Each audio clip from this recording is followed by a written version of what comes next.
नमस्कार, बोधि टेक्निकल में आपका स्वागत है। आज हम लोग इलेक्ट्रिक पावर ट्रांसमिशन का छठा सीरीज शुरू करने वाले हैं। इस सीरीज में हम लोग देखेंगे सैग। सैग क्या होता है और इसका संबंधित फॉर्मूला भी देखेंगे। और इसमें हम लोग बात करेंगे कि जो सैग है वो टेम्परेचर जो वातावरण का टेम्परेचर है उस पर निर्भर कैसे करता है, उसको भी देखेंगे। बहुत इंपॉर्टेंट आज का टॉपिक है। और ये ऐसा टॉपिक है कि आप अगर ट्रांसमिशन सिस्टम देखे होंगे या बड़े-बड़े जो टावर बना है ट्रांसमिशन लाइन के लिए, वो अगर आप देखे होंगे, तो ये चीज़ आप ज़रूर देखे होंगे, ठीक है? ये टॉपिक, लेकिन ऐसा चीज़ आप नोटिस नहीं किए होंगे, यार ऐसा भी होता है क्या? ठीक है? मतलब मैं ये कहना चाह रहा हूँ कि जो ट्रांसमिशन सिस्टम है या ट्रांसमिशन टावर है, अगर आप देखे होंगे ट्रांसमिशन टावर, और ये उम्मीद करते हैं कि ज़रूर आप देखे होंगे ट्रांसमिशन टावर, ठीक है? तो उसमें जब चालक 2 टावर के बीच में जब चालक स्ट्रिंगिंग किया जाता है, तो उसके बीच में एक ऐसा फिनोमेना होता है, ऐसा घटना होता है, जो कि आप नोटिस नहीं किए होंगे उस चीज़ को। ठीक है? तो उस चीज़ के बारे में बात करने वाले हैं। सैग जो है एक ऐसा ही टॉपिक है, बहुत सिंपल है, बहुत आसान है। तो उम्मीद करते हैं कि आप वीडियो के अंत तक बने रहेंगे। और बहुत इम्पोर्टेंट भी है, ध्यान रखिएगा।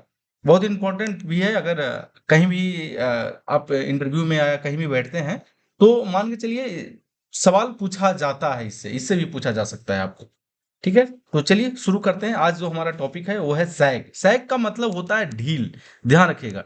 ढील, ढील जो मतलब ढील कहने का मतलब हुआ ना कि जो जैसे मान लीजिए हम फिगर से समझने का कोशिश करते हैं कि ढील का मतलब क्या? जैसे मान लीजिए कोई इतना बड़ा धागा है, ठीक है? इसको आप जब 2 सपोर्ट पे पकड़ेंगे ना, जब ये एक यहाँ पकड़ेंगे तो देखिएगा इसमें कुछ ऐसा हो जाता है। इसको आप कितनों कोशिश करेंगे ऐसे खींचने का, तो उम्मीद है कि पूरी तरह से सीधा नहीं होगा।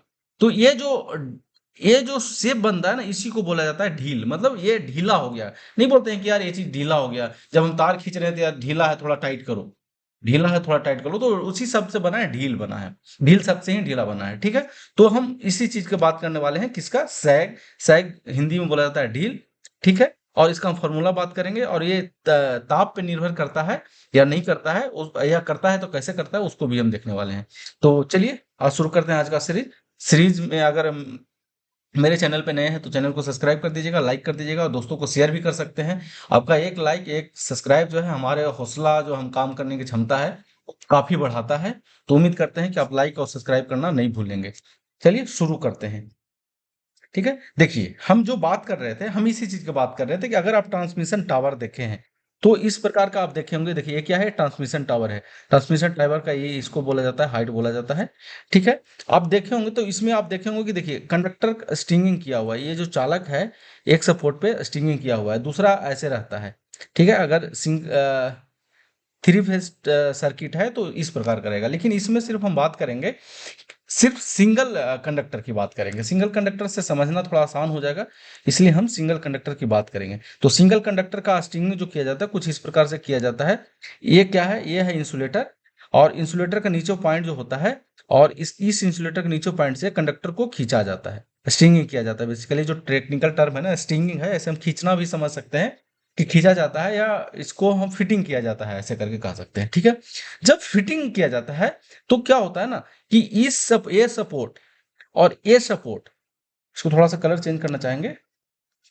ये जो सपोर्ट है और ये सपोर्ट है, और देखिएगा जब दो जो ये दोनों टावर के बीच में, ये दोनों टावर के बीच में एक चीज नोटिस करेंगे कि जो ग्राउंड है, मान लीजिए ये ग्राउंड है, ठीक है? तो ग्राउंड से जो क्लियरेंस होगा ना, थोड़ा कम होगा। बाकी यहाँ पे होगा ज्यादा, यहाँ पे उससे कम होगा, यहाँ पे एक उससे कम होगा, यहाँ पे जो होगा ना, इस पॉइंट पे जो होगा एकदम कम होता है। मतलब इसके तुलना में मान लीजिए 1 है, 2 है, 3 है, तो इसके तुलना में इस पॉइंट पे जो सेंटर में होगा, जो दो दो टावर के सेंटर में होगा, ग्राउंड क्लियरेंस कम होगा। ठीक है? तो अब कम होगा। अब इसको जो हम कर रहे हैं ना, कि ये जो सपोर्ट है, जहां पे इसको स्ट्रिंगिंग किया गया है, जहां पे इसको फिटिंग किया गया है, और इसका जो कम वाला पॉइंट है, इसको ऐसे कर दिया, तो इसके बीच में जो दूरी होता है, उसी को बोला जाता है सैग। सैग। तो इसको हम दूसरा माध्यम से निकाल सकते हैं कि इस पॉइंट को जो हम यहाँ पे लेकर आए हैं, इस पॉइंट को हम यहाँ पर लेकर के आते हैं। ठीक है? मिड में, क्योंकि हम क्या करें, मेजरमेंट हमारा कहाँ पे हो रहा है? मिड में हो रहा है। तो ये जो सपोर्ट जहां पे सपोर्ट मिल रहा है चालक को, कंडक्टर को जहां पे सपोर्ट मिल रहा है और जहां पे मिनिमम क्लियरेंस है किससे, ग्राउंड से, तो उसके बीच का जो दूरी होता है, उसके बीच का जो दूरी होता है उसको कहा जाता है सैग। ये क्या कहलाएगा, सैग। सैग हो सकता है, डिपेंड करता है, वो डिपेंड किस किस चीज पे करता है, वो डिपेंड करता है कि ये जो ट्रांसमिशन लाइन है, ट्रांसमिशन टावर है, इसके बीच का दूरी कितना है। ठीक है, अगर बीच का दूरी ज्यादा रहेगा तो ये सैग ज्यादा होगा। ठीक है, ध्यान रखिएगा, डिपेंड किसके पर करता है, ट्रांसमिशन टावर की दूरी पे, दूरी पे किसके, ट्रांसमिशन टावर के। और डिपेंड किस पे करेगा, ये जो चालक है ना, ये जो चालक जिसका स्टीयरिंग किया जा रहा है, वो उसका वजन कितना है उस पे भी निर्भर करेगा। अगर मान लीजिए इसका, ये जो चालक है इसका वजन कम रहेगा तो ये सैग कम बनेगा। ध्यान रखिएगा, ये सैग जो है ना, मतलब ये जो डीप है, ये गहराई है, जो चालक का फिटिंग का जो जो सपोर्ट है उसके और जो ग्राउंड क्लियरेंस जहां पे सेंटर में है उसके बीच में जो डीप बन रहा है, गहराई बन रहा है, वो बन रहा है किस पे डिपेंड कर रहा है, वो बन रहा है इसके वजन पे। अगर कम है, वजन इसका कम है, कंडक्टर का वेट कम है, तो ये गहरा, ये जो सैग है, सैग कम बनेगा। बेसिकली ये जो चालक चालक के वजन पे भी डिपेंड करता है, वजन पे डिपेंड करता है।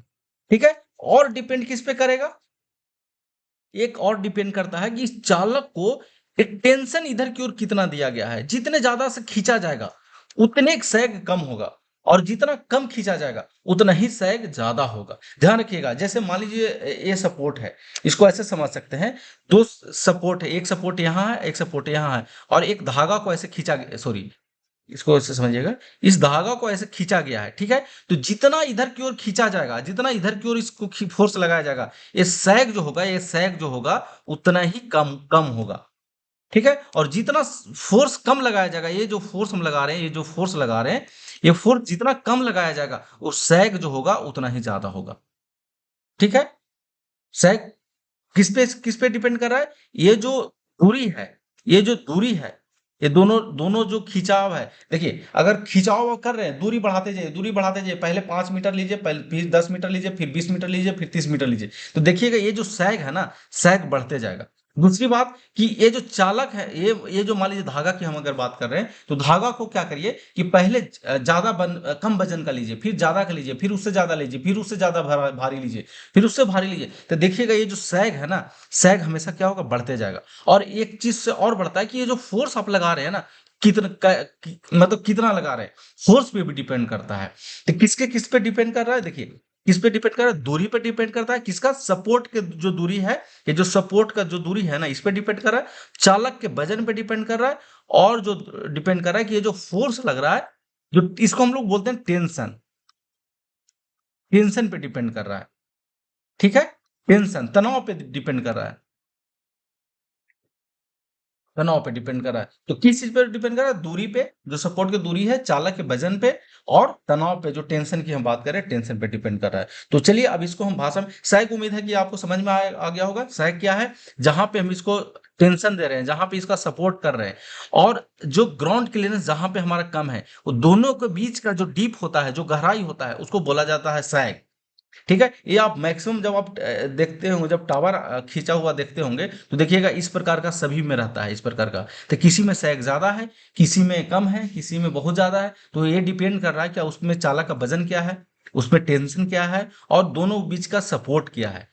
ठीक है, इस पे डिपेंड करता है। ये इसके लिए एक फॉर्मूला भी होता है जिसको हम यहाँ पे जिक्र कर देना चाह रहे हैं। ये जो ढील होता है, इसके बारह फॉर्मूला होता है, WL² बटा 80। इसकी हम बात करेंगे आगे, इसी वीडियो में हम आगे बात करेंगे। ठीक है, अब इसमें कुछ टर्म है उसको समझ लेते हैं। ये देखिए यहाँ पे जो सपोर्ट दिया गया है, ठीक है, देखिए ये थोड़ा सा ऊपर बना दिया है, या ऐसे बेसिकली होगा जहां पे सपोर्ट मिल रहा है, और इसके बीच में जो डिस्टेंस है, क्लियरेंस है, उसको बोला जाएगा सैग। और ये जो सपोर्ट जहां पे दिया गया, ये जो सपोर्ट दिया गया, बेसिकली जो टावर है ना, टावर का सेंटर लिया जाता है, इसको बोला जाता है स्पैन। स्पैन किसको बोला जाता है, जैसे दो टावर है, देखिए ये जो दो दो टावर है ना, ये जो दो टावर है, इसको बोला जाता है स्पैन। किस क्या बोला जाता है, इसको स्पैन बोला जाता है।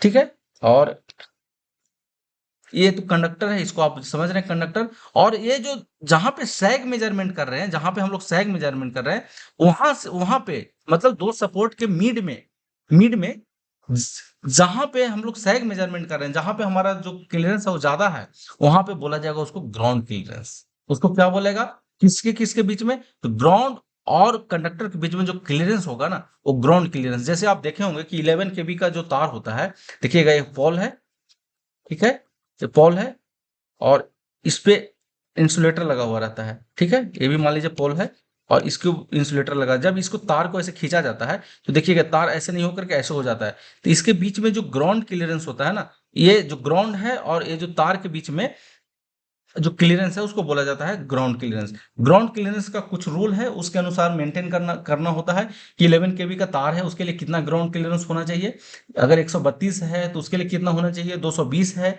तो उसके लिए कितना होना चाहिए, इसका एक रूल है, उसके लिए ग्राउंड क्लियरेंस मेंटेन करना होता है। अगर ऐसा ग्राउंड क्लियरेंस नहीं मेंटेन होगा तो किसी को भी शॉक लग सकता है, किसी को भी मतलब इलेक्ट्रिक्यूट हो सकता है। क्योंकि देखिए बहुत इसके नीचे अगर ग्राउंड क्लियरेंस नहीं मेंटेन करेंगे तो देखिए ये खेती का जमीन है, इसमें खेती करने जाएंगे, ट्रैक्टर चलाएंगे तो उसको इलेक्ट्रिक शॉक लगने का संभावना ज्यादा होता है, इसलिए ग्राउंड क्लियरेंस मेंटेन करना होता है। ये बेसिकली हम ये बताना चाह रहे हैं कि इसके बीच में जो होता है ना, इसको ग्राउंड क्लियरेंस कहा जाता है, ठीक है। अब हम बात करते हैं, हाँ एक चीज और हमारा बात था, ये जो डिपेंड करता है ना, ये टेम्परेचर पे भी डिपेंड करता है कि हमारा जो वातावरण का टेम्परेचर है वो कितना है, वो पे उस पे डिपेंड करता है। और इस पे हम बात कर लेते हैं थोड़ा सा कि वातावरण के टेम्परेचर पे कैसे डिपेंड करता है। देखिए क्या होता है, जैसे मान लीजिए ये चालक है, ये चालक है, मान लीजिए अभी ठंड का मौसम है, ठीक है,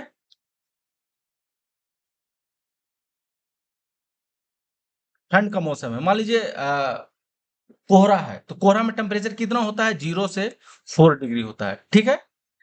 और एक और होता है गर्मी का मौसम, गर्मी का मौसम में कितना होता है, मान के चलिए 45 डिग्री। तो आपको पता होगा कि जब टेम्परेचर कम होता है तो चालक का जो लंबाई है वो कम होता है, लंबाई क्या होता है, लंबाई कम होता है। और जब क्या गर्मी होता है मतलब टेम्परेचर बढ़ता है तो चालक का लंबाई क्या होता है, बढ़ता है। मतलब टेम्परेचर बढ़ने पर चालक का लंबाई बढ़ता है और टेम्परेचर कमने पर चालक का लंबाई क्या होता है, कम होता है। तो ठीक उसी प्रकार अब ऐसे समझ सकते हैं इसको। अब इसको थोड़ा सा हम इसको क्लियर करते हैं ताकि समझना आसान हो, ठीक है।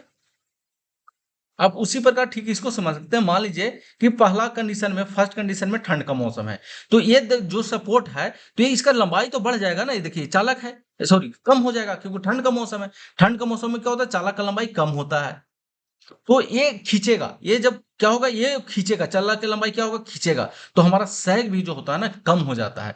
देखिए बहुत ज्यादा नहीं, ऐसा नहीं कि 5 मीटर है तो घट करके 1 मीटर बचेगा, ऐसा नहीं है, लेकिन कम होता है। ठंड के मौसम में सैग कम होता है, और गर्मी का मौसम में क्या होता है, सैग बढ़ जाता है, क्योंकि ये लंबाई जो है बढ़ेगा, बढ़ेगा तो क्या हो जाएगा, नीचे की ओर ज्यादा लटकना शुरू हो जाएगा। देखिए इसमें जो इस फिगर में जो है दिखाया गया है कि देखिए कि अगर कोल्ड डे है मतलब ठंड का मौसम है, तो ये इसका जो सैग होगा वो ए ऐसे होगा, इतना होगा, ठीक है। सैग कितना होगा, ए ऐसे, मान लीजिए ये सपोर्ट है, ठीक है, और ये ग्राउंड क्लियरेंस है, ये ग्राउंड क्लियरेंस है, सैग इतना होगा। और अगर हॉट डे है मतलब गर्मी का दिन है तो इसका सैग क्या होगा, इससे ऐसे हो जाएगा, ज्यादा हो जाएगा। क्यों, क्योंकि लंबाई जो बढ़ता है ना वो डिपेंड करता है, लंबाई जो है चालक का लंबाई वो डिपेंड करता है उसके टेम्परेचर पे, वातावरण के टेम्परेचर पे, कि कितना टेम्परेचर है। अगर ज्यादा है तो लंबाई ज्यादा हो जाएगा, और कम है तो लंबाई कम हो जाएगा, ठीक है। तो उम्मीद है कि ये समझ में आपको आ रहा होगा। अगर किसी प्रकार का कंफ्यूजन है तो आप चैनल को कमेंट बॉक्स में जाकर बता सकते हैं, और अगर किसी भी प्रकार का कुछ ऐसा लग रहा है कि वीडियो को और अच्छे ढंग से बनाना है तो आप फीडबैक के तौर पे बता सकते हैं। तो चलिए अब हम इसको बात कर लेते हैं थोड़ा सा भाषा से, मतलब लैंग्वेज में बात कर लेते हैं कि लैंग्वेज में अगर लिखने की जरूरी है तो कैसे लिखा जा सकता है। देखिए सिरो बड़ी लाइन की ढील, ढील लिखा है यहाँ, ढील होता है, ठीक है। सैग, जिसको सैग हम सैग से समझेंगे कि अगर ढील और ढील जो है ना थोड़ा सा शब्द अच्छा नहीं लगता है, सैग से समझेंगे कि सैग क्या है। सिरो परी लाइन में जो सैग है वह दूरी है जो ट्रांसमिशन लाइन के बीच में चालकों का सपोर्ट जहां पे सपोर्ट दिया हुआ है और चालकों के बीच की सबसे सबसे ज्यादा दूरी, सबसे चालकों के, देखिए ये सपोर्ट है और ये सपोर्ट का हाइट है, और चालक के बीच में, इसमें जब सबसे ज्यादा जहां पे दूरी होगा वो कहलाएगा उसका सैग कहलाएगा। ठीक है। यह दूरी ट्रांसमिशन लाइन के चालकों के वजन, चाल ये किस पे निर्भर करता है? चालकों के वजन पे और तनाव के कारण होता है। ये किसके कारण होता है? इसके वजन जो होता है, इसके वजन के कारण और इसके तनाव के कारण होता है। यह ढील ढील मतलब ये सैग की हम बात कर रहे हैं।